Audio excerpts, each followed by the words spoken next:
We're talking artificial intelligence. Adobe just announced version 2 of their Adobe FireFly artificial intelligence image tool. So I'm going to take a result from version 1 and put it side by side with version 2 using the exact same prompt, and you may just be blown away.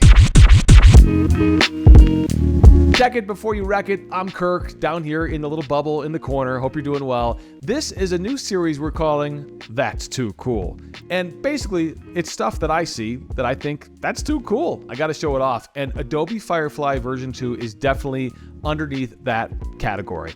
Here is the Adobe FireFly website. If you haven't used it before, it's pretty cool. You just have to have a login, and it uses artificial intelligence to generate images. Now, the only way you're going to find FireFly 2 is under this text-to-image option on firefly.adobe.com. So let's jump into here. If you haven't used it before, I'll give you a quick kind of synopsis of how it works. You literally type in a prompt of what you want it to create, and it'll create that image for you. So for example, moon made out of cheese. And we'll hit generate, and now it'll create the image.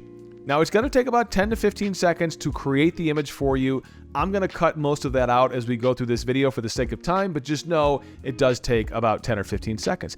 And there we are. It is literally a moon made out of cheese. Isn't that cool? Looks like a real photo. It's all artificial intelligence created. So real quick, I do want to go through some of the options just so you can see what you can adjust here. On the right-hand side, you've got your aspect ratio, which you can adjust between landscape, portrait, square, widescreen. You can change for different content types. If you want it to look like a piece of art or a photo, you've got those options. You can adjust the visual intensity, the strength of the style. You can even use a reference image or upload your own image, and FireFly will try to create an image that has a similar look to the one you uploaded or the one you selected, which is kind of cool. And then you've got all these different effects, and there are tons of options here. Different art movements, like Art Deco, Cubism, Fantasy. That's really cool. And then you've got different themes you can pick from, including 3D, cartoon, comic book, graphic. You also have different techniques you can choose from: acrylic paint, bold lines, ink, halftone. And you've got some effects here: bioluminescent, faded image, grainy film.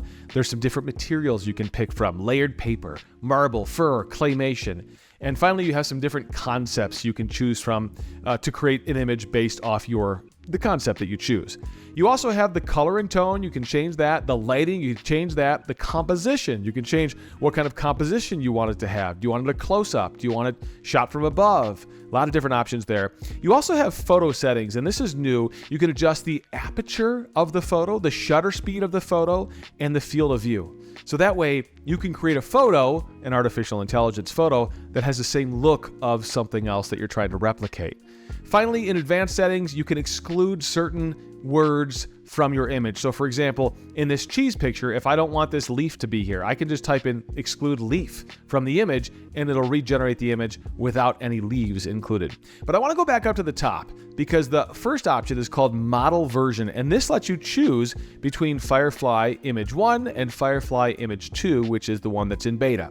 So I'm going to switch back to FireFly Image 1, and I want to show you what that looks like. So we'll type in a simple prompt here: man walking in mountains in Colorado. Since I'm in Colorado, this seems appropriate, and we'll generate that using FireFly Image 1. Okay, so these are pretty good. You can see my results. They always give you 4 different results, and that way hopefully one of them is what you're looking for, or you can continue to regenerate if you'd like.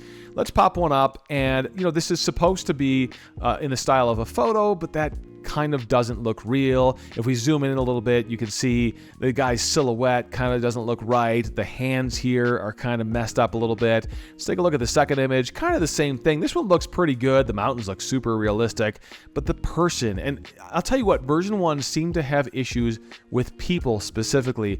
A lot of times when you see a face, it gets kind of wonky. And take a look at this. You can see the guy's neck just doesn't look real. His backside, I don't know what's going on there. I don't know if I want to know what's going on there. And finally, the fourth image, again, look at the head. There's no face here because he's facing away from us, but you can see it just, something isn't right there. Let's take that same prompt and bring it up in FireFly Image 2 and click generate, see what we get. All right, so here is FireFly Image 2, and what I noticed is that they just look more realistic. Take a look at this first photo. We do have some face issues still going on in here. This doesn't look totally realistic. This is also why they give you 4 different images to choose from. Look at this one. If you told me this was a real picture, I would believe you. I mean, that looks like a real photo, but this person doesn't exist, this trail doesn't exist, this mountain range doesn't exist. It's all generated by artificial intelligence. This one looks pretty good. Maybe a little bit of weirdness going on in the face there, but relatively speaking, it looks pretty good. And finally, this one with the guy walking away from us. I mean, you don't have any of those weird neck issues. The hands look real. Everything about this looks pretty real. Before we move on to the next image, I would love it if you took a second to subscribe to my channel. It helps us grow here on YouTube. Let's try another one, and in this case, we'll type in man holding orange while riding a bike. All right, here are the results we got from FireFly image 1, and they are weird. You start typing in some weird prompts and you get some weird results. These oranges are giant. I don't know what's going on. There's even some oranges in the wheels there. I'm going to move on. This one, there's just some proportion issues going on. There's even some sort of eyeball or something on his hand. But you've got a giant orange sort of in a basket. Yeah, just some weirdness going on there. This one, this guy is holding this orange just like we asked for, but then we've got some weird little bits going on here. Maybe he's been eating the orange. I don't know. And finally, this might be the best one, but it also appears that he has an orange for a foot.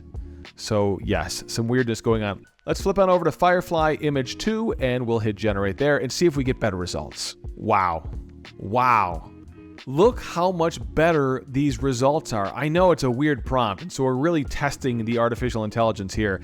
If this orange wasn't here, kind of randomly placed in the front of the picture, this might be perfect. I mean, the guy's holding the orange. He's technically not on a bike. He's not riding the bike, so maybe that's a little bit off. But otherwise, the image looks pretty real, doesn't it? This one is about as perfect as you're going to get. I mean, this is a guy riding a bike while holding an orange. That's exactly what we asked for, and that is so much better than version 1. That's impressive. Same thing here, except there's an extra hand. Whose hand is that? I'm telling you, when you're generating AI images, you've got to watch out for weird little quirks like this because they do happen often.